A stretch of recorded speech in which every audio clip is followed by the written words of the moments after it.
So I got the bike up on the lift, or I got the lift working, and so I decided to tackle a few things that I've been meaning to get to ever since I've gotten the bike running.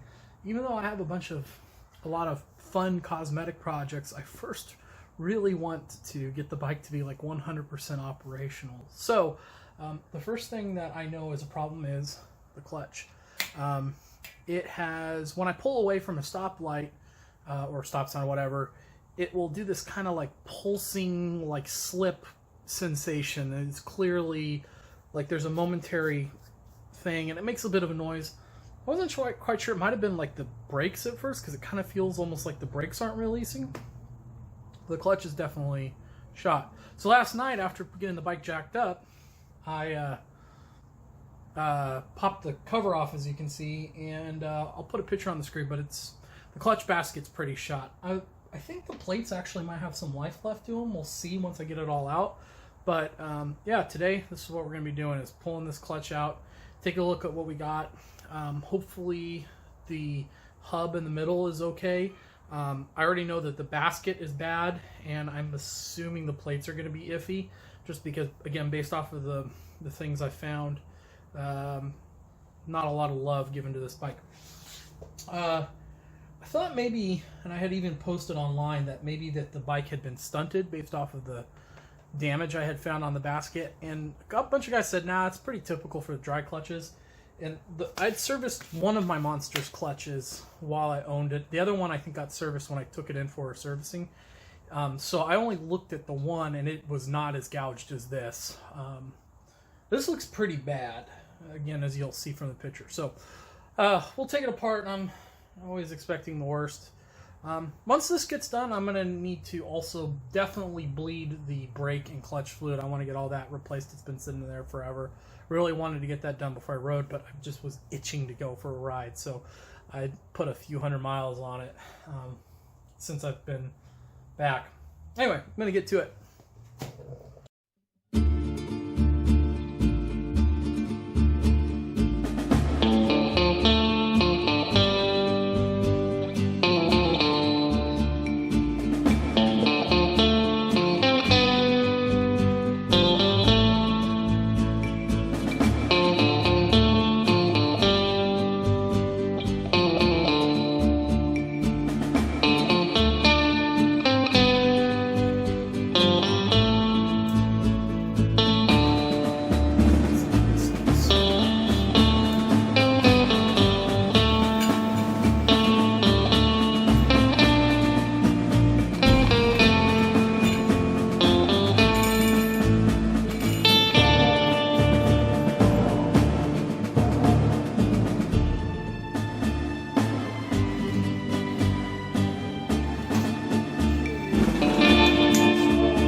Okay, I'm going to act like I didn't just nearly blow a gasket trying to get this nut broken. It's like 130 foot-pounds of torque, but ugh, it's awful.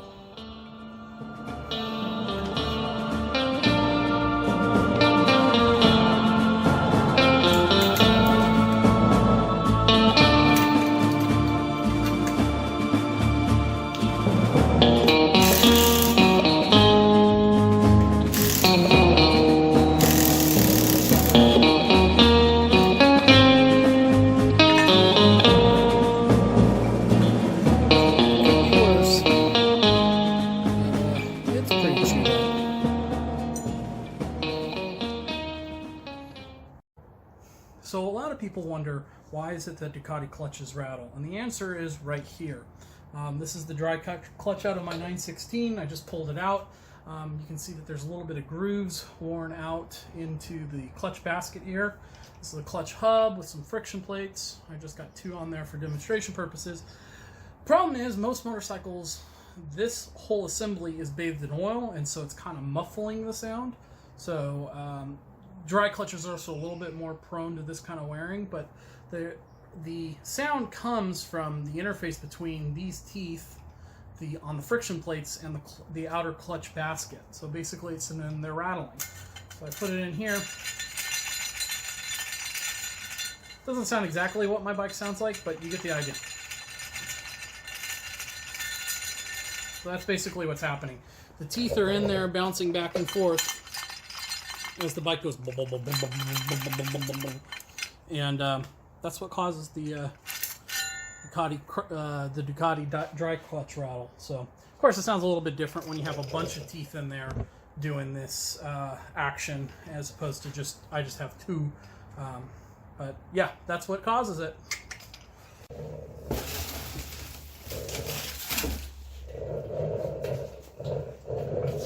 Okay, as always, we got one of those weekend gaps where I couldn't get anything during the work week. Plus, I was waiting for tools.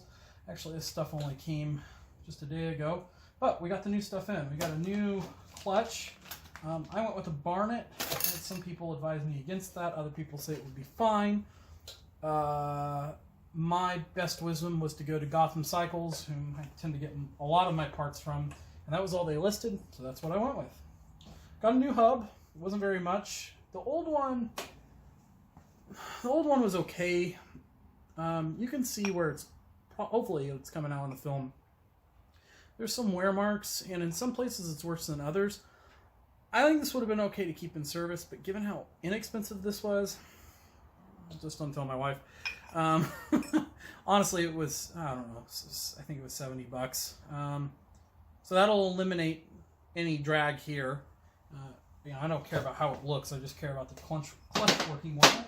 And then, of course, the main problem, and I think the problem that was causing the biggest amount of slippage, was the basket, which this is definitely an aluminum one, I think. I think this might be one of those well, I don't know. I don't know what that band is, but again, some of the big names like Steve Schneider, who does the Desmo Times, and again, Gotham Cycles is where I got this. So I go to the guys who, seem to be the most knowledgeable, and I rely off of them. Anyway, this is definitely an aluminum basket. This is steel. I can feel the difference. At least I'm assuming, because this one's a lot lighter. And but the biggest thing is you can just see just how bit into it was. So that's definitely why I was having weird, like, stuttering hesitation issues. So we're gonna go ahead and attach this thing on. We're gonna go ahead and move the clutch over. It might have been wise to get a new cush drive, but I was seeing how the old one fit. We'll see how this one goes together, but the old one was a happy camper, so I think our cush drive is okay. If you don't know, cush drive are these like little rubber mounting wedges that connect kind of the base of the hub to the hub. If I tilt it over, they're going to spill anyway. So you have these rubber things in there. There's, of course, a ring of them. Goes in there, and it gives it just a little bit of wiggle room, a little bit of play, but not too much to where it doesn't work.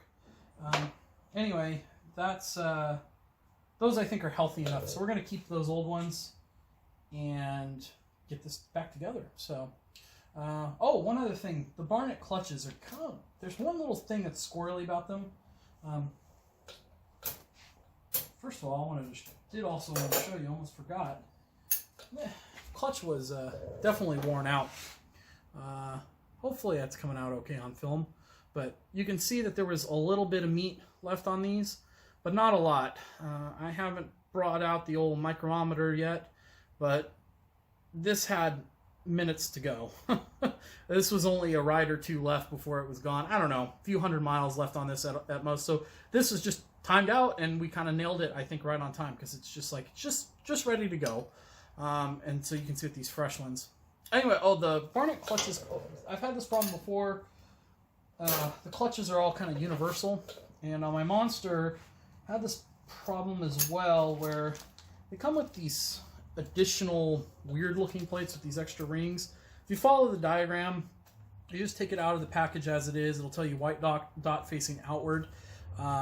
And there's a diagram in there that'll show you that this kind of goes in the middle of all the clutches, all the clutch plates. And this is to kind of keep it quiet, because the stock clutch is going to be a little bit louder. So this is an advantage.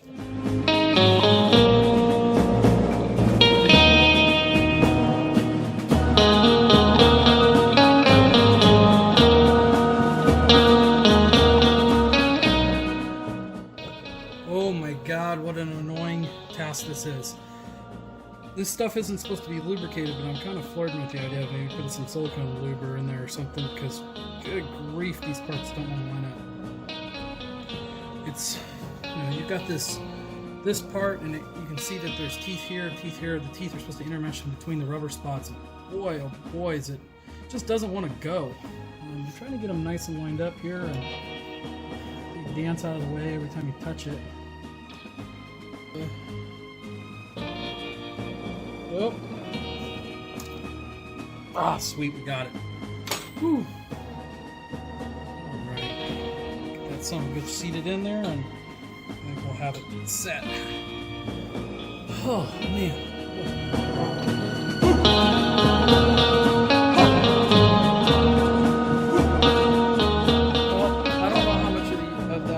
Struggling to find a piece you caught, but I'm missing something, and I'll have to check the tape to see if I actually had it in the first place, but it's not here now, and I'm yeah, frustrated. There's this washer part that goes on the end of the hub here, kind of goes in there. I'll show you once I get one. Yeah. Damn it. I just got off the computer, and I just went over to the computer and I looked it up. It's only like $7, but it's not in my hands right now, and I almost never have time to work throughout the week. I get to work during the weekend, so I'm... What a bummer. I'm going to go through. It looks kind of spiky. I'll show you, but my guess is one of the kids looked at it and thought it was a Ninja Star and went off, and it's probably embedded in the wall, and I'll find it eventually. No, I like to blame the kids because they're easy targets. Why else to have kids unless you can pick on them? Anyway, I guess I'm going to have to stop for tonight. I'm really, really bummed. I was kind of on a roll, and I was seeing light at the end of the tunnel on the clutch, but oh well. Oh, and also I got my I voted sticker, so... you know, what I'm going to start doing is I'm going to start interspersing some political commentary, because I know that's what everybody wants to hear about right now. And we don't talk very much about politics here in the U.S., so I'm going to talk about Donald Trump and the Democrats and all of that kind of stuff. And you know what? I might even monetize this video just so you guys can get some Mike Bloomberg ads. I'm just kidding. Yeah, but yeah, it's going all around, but I figure I'd make the joke. Anyway, I'm gonna have to sign off for tonight, because damn it.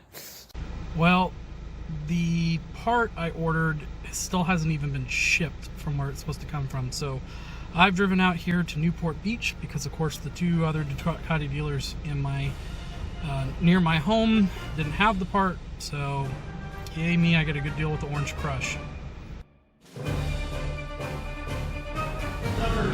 Well, here's the first time I see one of these in the flesh. It doesn't look so beachy. Look at this thing. It's just oozing with stuff. And of course it's got a $50 battery figure on it. Ah, man, the details on this bike is so cool.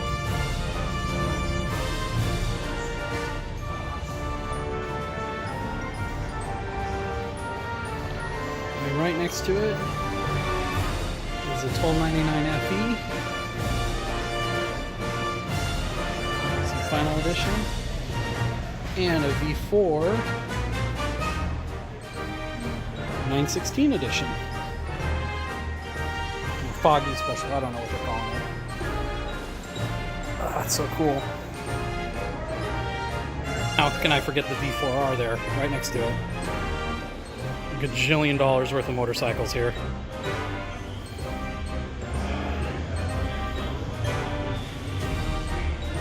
Here we go, it's the first V2 I've seen in the flesh. This place is paradise. Well, it's been a day or two since the little trip out to Newport Beach, and ready to go back at it. Got the washer. Had to wait a few days because of life commitments, but we're back on it, ready to go. Hopefully I can get this done today. Pray that there's no other weird crap that comes up. You know how it goes. So, but let's get to it.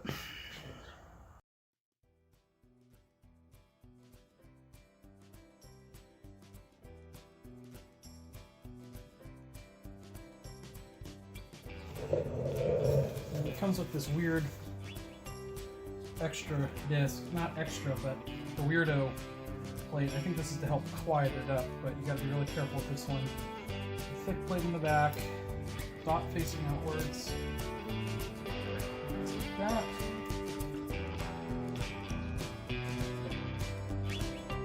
Anchor string. Plane.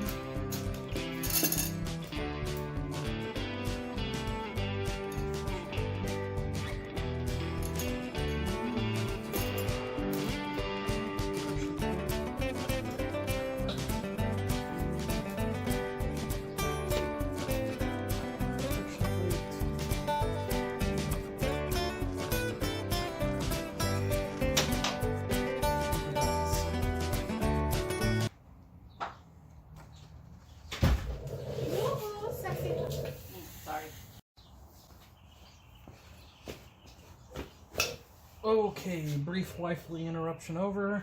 Got the plates lined up. It's time to throw them in.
Oh, come on. What you doing, James? Making a robot. Making a robot? Better not lose any of my nuts and bolts, kid. I'm trying to make the robot, but it's too That's hard. all right. Put them all back in the bucket, please. You, James. I built a robot. Good job, Bear. That's very fancy. Whoa. Whoa, it's magnets. Hey, please. Hey, see how that one's out? And see how that one's out? Hey, stop. Weren't they inside the bucket? Oh, look, there's a third one. Put them in the bucket.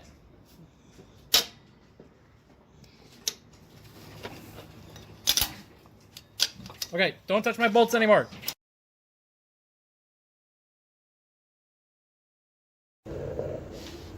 So that's all that. I want to say like one quick thing about using aftermarket components here and why I don't. I'm pretty, I want to say traditional, but I don't know if even traditional is the right word, because the tradition for a lot of people is to put garbage on there. If I needed to buy new spring caps, I would go with the aftermarket, no problem. The springs on my bike were healthy, the caps were healthy, but one of the things that just a thought I have about a lot of times I see with customization stuff, I'm pretty, I'll say, conservative when it comes to the way I handle my clutches in a lot of parts, but in a way, I don't know if conservative is the right word, because I see a lot of aftermarketing that's really common, and I'm not like it's not like, oh, it's going to be pure Ducati parts for me. For me, the issue is that, well, it's multifold. For one, I'm not a big fan of the open clutch baskets that you'll often find on these. I do ride with, occasionally I ride with these shoes that are lace up, and I think an open clutch basket, you're just asking to get your laces sucked in there and you have a problem. So I think it's a little dangerous. The other thing is the anodized stuff that you usually get, the anodized aluminum, you know, with the funky colors. I just associate that with crap. Every bike I've owned, with the exception of one of my Monsters and the first bike that I bought that was new, so you know, it had the stuff I put on there. But all the bikes that I bought used they all came with like anodized crap. That, man, that if that stuff spends 5 minutes out in the sun, it looks sun faded and worn like that, and I just associate that with just, I don't know, shoddy craftsmanship. It just doesn't look good to me. Even when the stuff is new, you know, I always, like, in car terms, I always think of, like, that's crap that you bought that was hanging in line at AutoZone. Oh, I'm gonna, you know, buy this little dingly bopper that I'm gonna put on my Honda, and I bought it for $5 at AutoZone. Yeah, it's just garbage. At least that's the way I think about it. Sometimes it looks nice, you know, and I guess I could get like one of those clutch covers that has like a window where you could see all of it, but I don't know, it just doesn't excite me. And again, I associate all that with like it's mods for the sake of modding. It's customization for the sake of customization. It's just I wanted to do something to my bike. Maybe I have too much to do to this bike, and that enables me to not like want to hunt for projects. And actually, I am doing some customization. So, you know, a little hypocritical. Yeah, that's why I don't do that. So, anyway, as always, thanks for watching the video. We'll catch you all next time, and thanks for the likes and the comments and sorry about it's YouTube. I have to say all that crap. But talk to you all again. Keep the rubber side down. Thanks for watching.